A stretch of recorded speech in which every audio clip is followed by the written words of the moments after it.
So today I come to you from the backside of the Chevy. Why? Why not?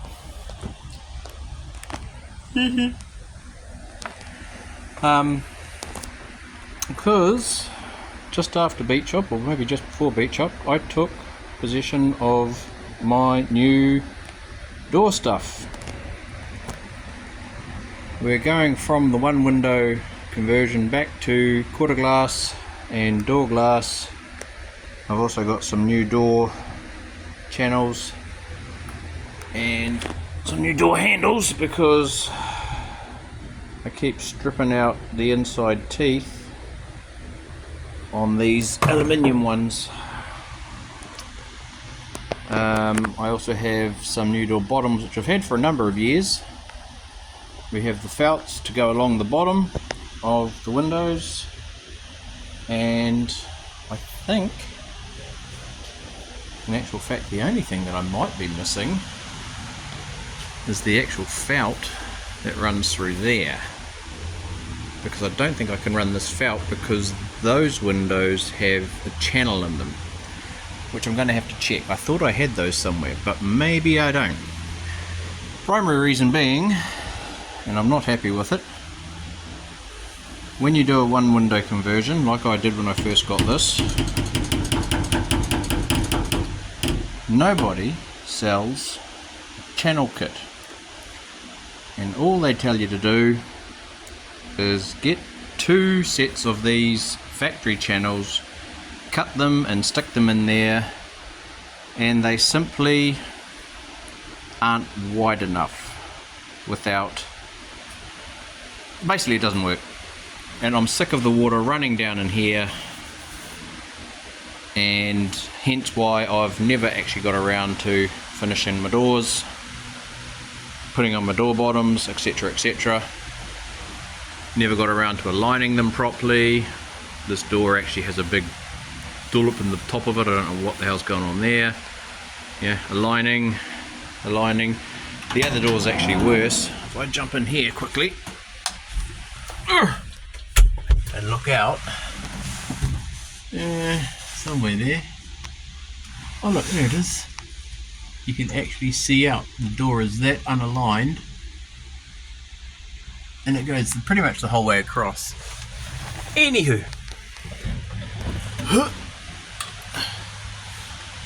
so the guy that made up my new roof panels, which are all over there for the top of the 30 willies,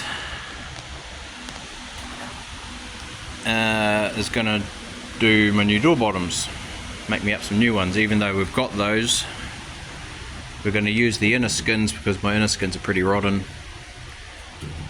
These are actually just too square and too flat, so we're going to make up some new ones. If you look down here, these actually have quite a round curve at the bottom of them, whereas they don't. They're actually pretty damn flat. They don't have that same curve. So anywho, we're going to do some work on my doors finally, get them aligned, pull all this stuff out. We're going to keep the bear claws. Unfortunately the bear claws all attach to this inner card, so what I plan on doing, and I do have another one of these inner cards here over on the desk on the other side of the doors. I'm going to cut this card through here, just on that side, because I don't need it other than to hold that bear claw. Eventually I'll run a whole new skin top to bottom, which will hold the handle, the hole and the window regulator, because that window regulator will control just the single door window going in here, and obviously I'll have the quarter vent in there. So yeah, I need to pull all that out, but to start that I need to pull all this out, and with this being attached I need to do some cutting, reattaching so that my door still closes. And one of the problems that we do have with these bear claws is that they still run this factory and it doesn't really release, because by the time you screw this panel back on, this back on, and this is trying to slide in and out of here, and how this all connects and twitches and pivots, it gets really tight between these two, and it just doesn't seem to want to work. And the passenger side is worse, and that is the one that keeps stripping at the moment. You can actually see, I can zoom in, it's actually got a window winder on it, because that's the only crank handle I got left. So hence the other crank handle over there somewhere.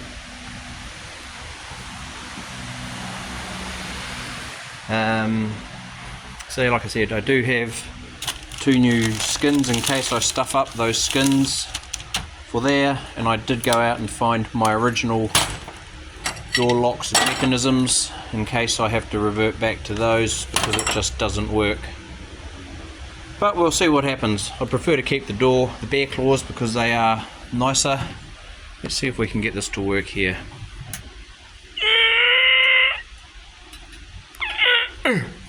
Come on. Oh, hang on, the door might be locked. No. See what I mean?